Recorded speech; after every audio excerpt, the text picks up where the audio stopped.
In a nutshell, livid. Absolutely livid.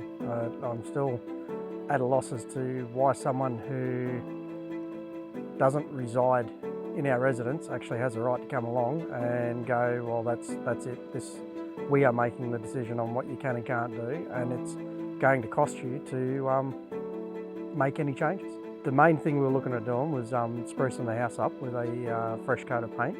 Now it's a case of, do we do it? Don't we do it? Can we do it? What's the potential cost on top of just getting someone in to paint the house? Everything's been put on hold. The first step is actually getting approval. There's no guarantees, even to get the property painted, we're going to get an approval to do that. All of our choices have completely been taken away from us, and to me, I don't understand how a certain body can just come along and make that decision without proper consultation with the residents. It's like, we'll just bury you with paperwork, and then once you've actually read all your paperwork and double checked, then it's too late, it's already in place. I myself can't understand how anyone in their right mind could say that these had a major bearing on history. The everyday person doesn't have the knowledge, especially the elderly people in the area. They don't have the knowledge or the know-how to follow the steps or find the processes that are needed to stand up against it and fight it. Instead of being able to go, yep, I want to do this, this and this, you now have to sit down and think, well, is it worth it? Can we afford it?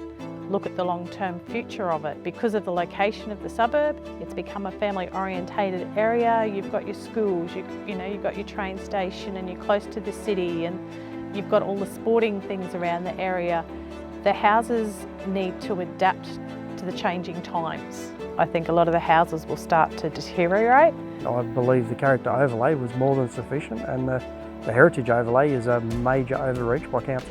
I think there should have been more consultation in the beginning. We never knew anything about the consultation for the city plan and things like that. It was just you received a letter in the mail, and then that was it. You were told this is what's happening, end of story.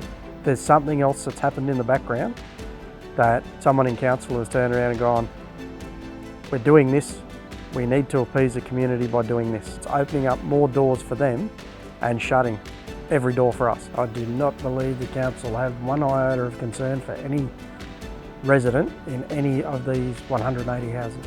None whatsoever. No thought has been put into this process at all. Like I said, I believe it's an overreach.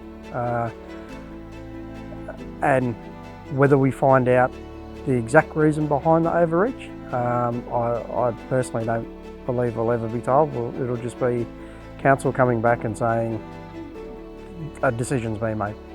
That's it.